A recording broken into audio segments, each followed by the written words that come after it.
So we're going to talk about everybody's favorite people, in-laws and extended families, our favorite people. So PiiDii, can you please let us know, how do we build healthy boundaries with in-laws and extended family? Because we come from a culture where everybody's in your business. And how do we separate that respectfully without anybody getting offended and thinking that we don't respect? Because respect is a huge deal in some cultures, and in our culture, it's a huge deal. And we don't want to be disrespectful, but we also need boundaries. So how do we navigate that? Yeah, and this comes again to the point where knowledge is really important. There are principles in marriage that if you abide by those principles, your marriages will work. And if you violate those principles, then you pay a price. And that's why it's so important that before you get into this practice called marriage, which is what I call it, you really must know these things. You really must study these things. So there's a key principle here, which says that a marriage, whatever needs to be told or enforced with in-laws are done by the child of those in-laws. So if, like, for example, if we were married, if I had issues with your parents, I don't go tackle it with your parents because they could easily find me disrespectful or whatever. But you must have the power to go to your parents and tackle that issue on my behalf. And if you had problems with my parents or my siblings, I must be strong enough to protect you and go to my parents and my siblings and sort things out with them on your behalf. What I've seen sometimes is, like, my siblings you have an issue with my siblings and you guys aren't getting along, and I send you to them. I say, no, I'm not going to talk to my siblings. Go talk to them. That's horrible. But I've seen it happen, and that's ignorant. So at the end of the day, you go talk to them, there's a huge fight, and it's so bad that the whole marriage is threatened at this point in time. So it's a simple thing, but it's a principle. If there are issues with my parents, I go to my parents and say, look, you know what, this is my wife, you guys, you back off, give us time to grow. And then sometimes it's like, don't see yourself as losing me as a son. See yourselves as gaining a daughter inclusive of me. And so embrace her. What you won't do to my siblings, don't do to her. I've seen their parents, my siblings, they don't make them cook, they don't make them sweep, they don't make them do many, many things. But the one has to do it.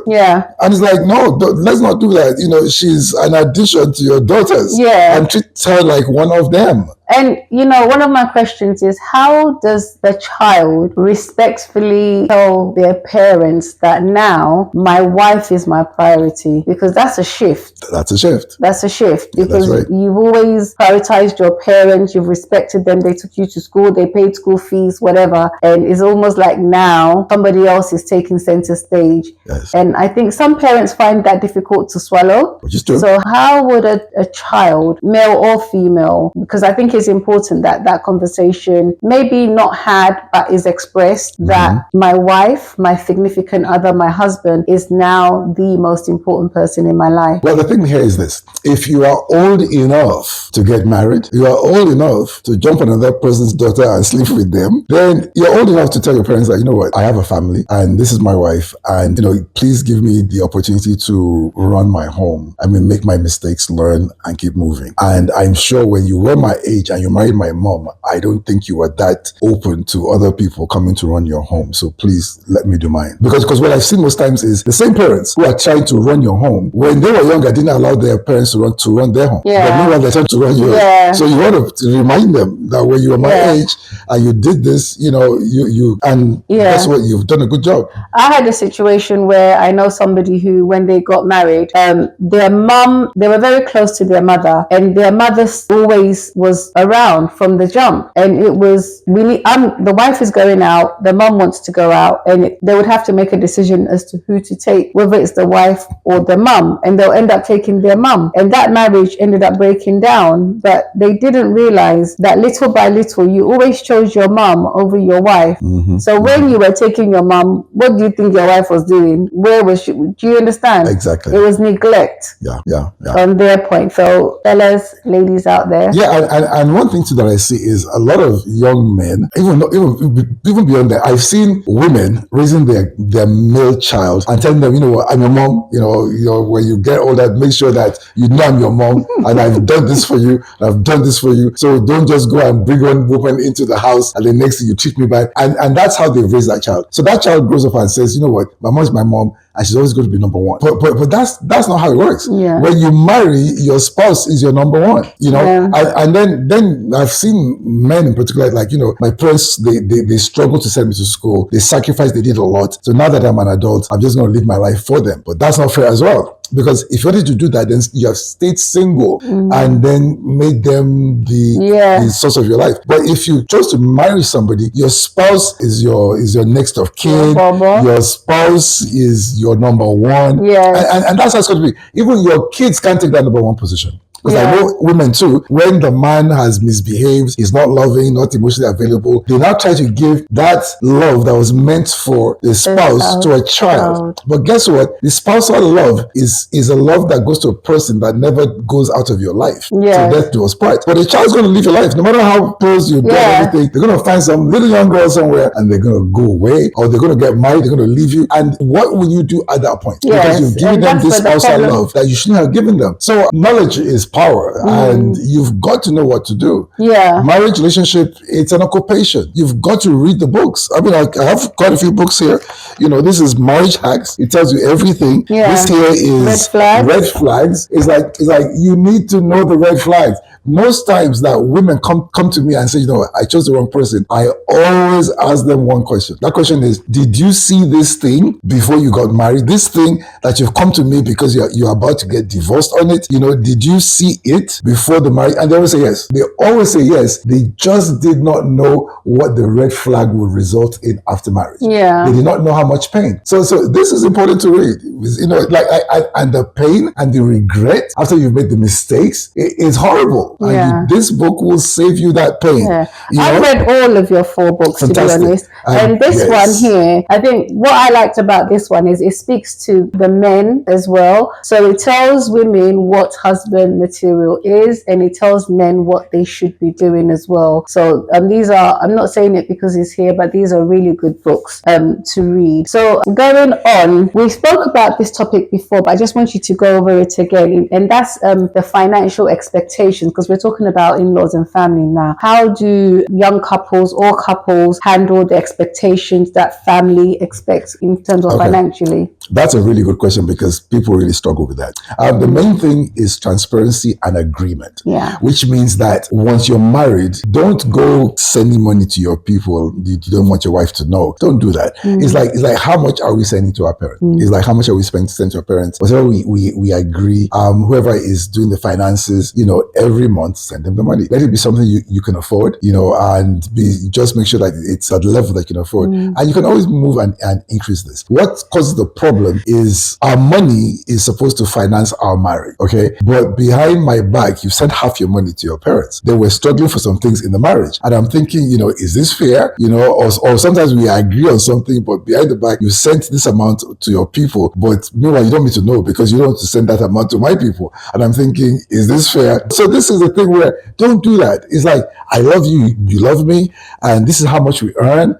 You know, and based on what we earn, you know, let's give our parents X amount. And that's what we do. Okay, you're in charge, fine. You have access to the money every month, you send it. You know, and it works that way. If extra demands come, we discuss it. And if we can do it, then we do it. Then talking about finances as well, you know, the money doesn't have to be in the same place. But you guys must be transparent to say, well, this amount has come in, that amount has come in. As a family, this has come in. This amount you spend it anyhow you want. That amount you spend how you want. This amount that's left. In fact, no, you don't do the keeping first. You do allocations to school, transportation, mortgage, rent, whatever it is, and we divide it. Then we make sure that we have something for ourselves that we can spend anyhow. And as income increases, we adjust. But it's an agreement. So once we've made this agreement and we're both spending according to the agreement transparently, I mean, where does the problem come from? I mean, one of the things you say is a marriage is a test of 2 people becoming one. Exactly. And the transparency is so key because it just gives the other party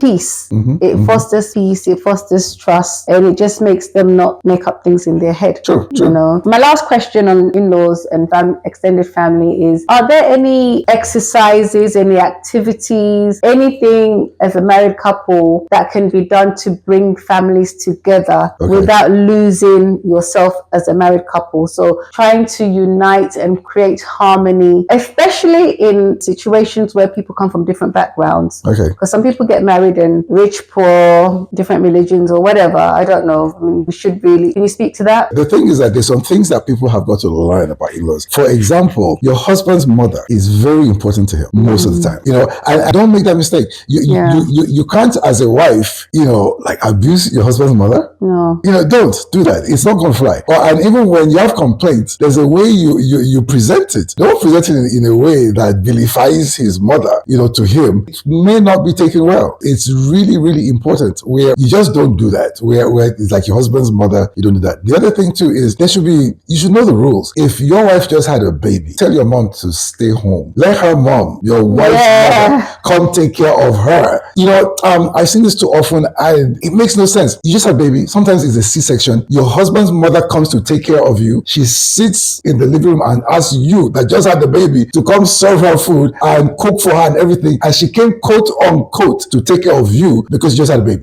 That makes no sense. That is wicked. And I see men tolerate it. No, if I found that out, I send my mom back home that day. Yeah. Because you come and you want to pull all that mother-in-law status where you cook for me, you serve me, you sweep, you clean, and you just treat me like a queen. You just had a baby. And the reason why I'm here at this time is to take care of you and the baby. And you didn't wash the baby one day. You didn't cook for me one day. You didn't do anything. Yeah. You should have stayed in your house. I feel like it's wicked. And not come to give me stress. It's wicked. It's wicked. But many mother-in-laws do that. And the worst thing, the husband tolerates it. Say anything. If your mom did that, you should be the one to get her back to her house and get somebody that's going to take care of your wife. Yeah. So as a rule, don't forget culture. It is the wife of the mother that should come, or the new person that just had the baby should come and take care of her. Yeah. Till she's nice and strong before any other person comes. That's how it should be. So I'm talking to the guys here. You know, guys,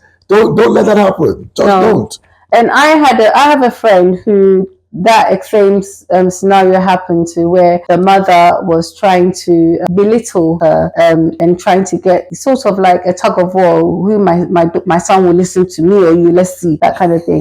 Thank God, very wise son, he stuck up for his wife, and to this day I think it really did something in their marriage, because she rest assured that no matter what, my husband's got my back. And that made a big impact in their marriage. So it does make a difference. These little things that we do, it does set something in our hearts and our minds that can be quite long lasting in some circumstances. So thank you for this session on family and in-laws. Hope you've enjoyed it. Hope it will bless you. Use wisdom, tread carefully, and remember that your partner is number one.